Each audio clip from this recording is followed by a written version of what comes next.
Assalamualaikum warahmatullahi wabarakatuh. Kami dari kelompok 4 ingin mempresentasikan hasil tugas kami dari mata kuliah Rekayasa Perangkat Lunak dengan tema Gizi Wise atau Smart Nutrition Healthy Life.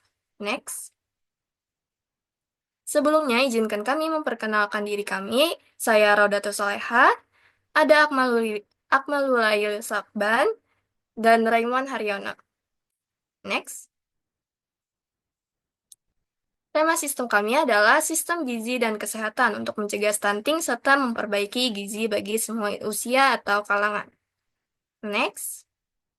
Adapun target klien kami, diantaranya yang pertama adalah orang tua dan ibu hamil. Masalahnya, kurangnya pemahaman dan pemantauan yang efektif tentang gizi pada anak dan ingin gizinya terpenuhi secara seimbang. Target klien kami yang kedua adalah individu, yaitu seseorang yang kesulitan menjaga pola makan seimbang dan ingin memantau asupan gizinya setiap hari. Next. Permasalahan utama untuk membuat sistem kami adalah yang pertama, tingginya angka stunting di Indonesia. Yang kedua, kurangnya kesadaran gizi di Indonesia. Yang ketiga, akses terhadap informasi makanan bergizi masih kurang di Indonesia. Yang keempat, minimnya integrasi teknologi digital untuk pemantauan gizi. Dan yang terakhir adalah minimnya konsultasi digital mengenai gizi. Next. Oke. Kenapa sih sistem kami layak dibuat?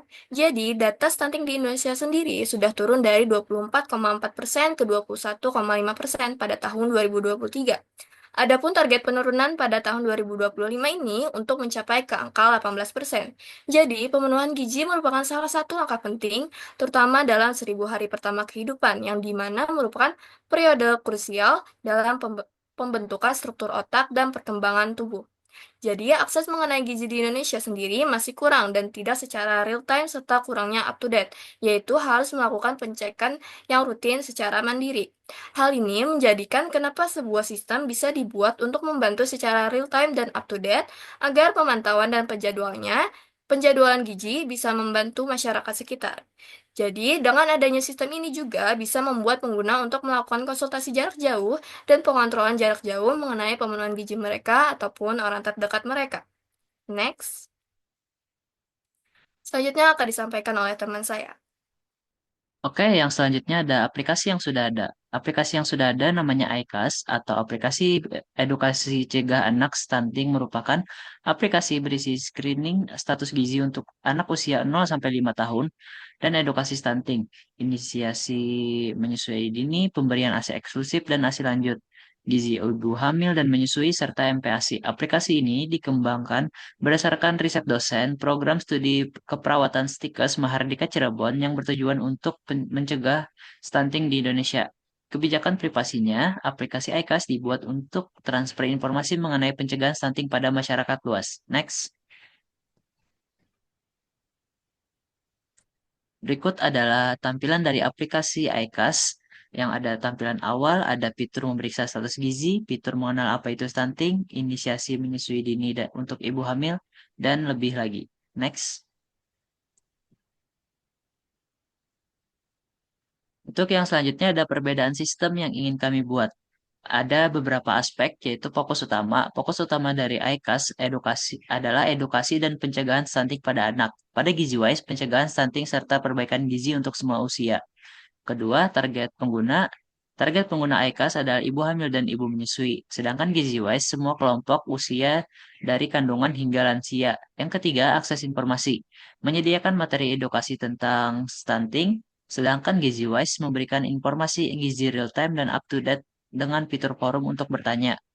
Yang keempat, pemantauan gizi dan jadwal makan tidak ada pada aplikasi iCast. Pada GiziWise memiliki fitur pemantauan asupan gizi harian dan rekomendasi makanan. Next.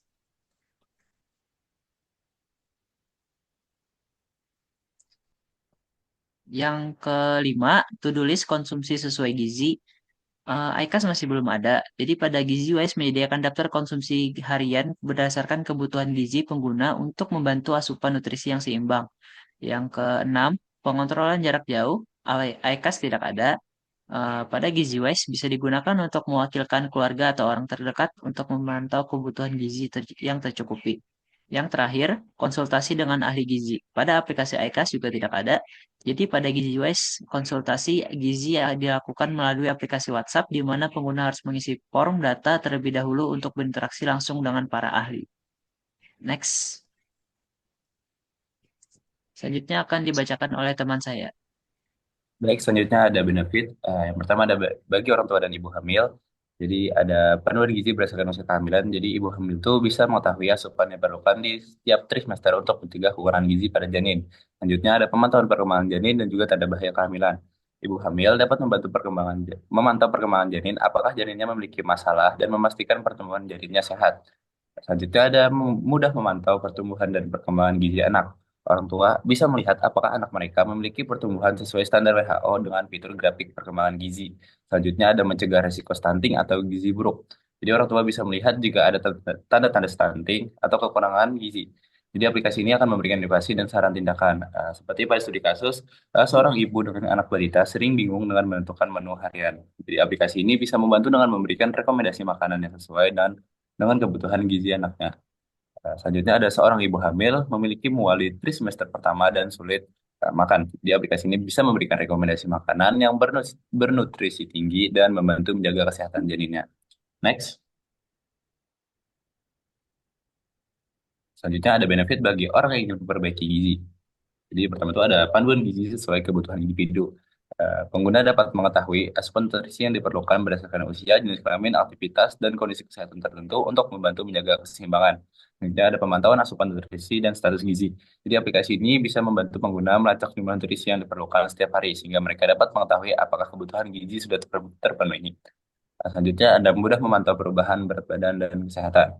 Pengguna dapat mencatat dan melihat perkembangan berat badan serta komposisi tubuh seperti lemak, otot, dan air secara berkala. Selanjutnya ada forum dan dukungan komunitas. Di pengguna dapat bertanya dalam komunitas yang memiliki tujuan sama seperti menurunkan berat badan, meningkatkan massa otot, dan atau mengatasi kekurangan gizi. Seperti pada studi kasus, seorang mahasiswa yang sering makan makanan cepat saji ingin memulai hidup sehat dengan aplikasi ini, ia bisa mendapatkan rencana makanan yang sesuai dengan anggarannya sekaligus macam kebutuhan gizinya. Baik, sekian dari kami. Salah hilaf mohon dimaafkan. Wassalamualaikum warahmatullahi wabarakatuh.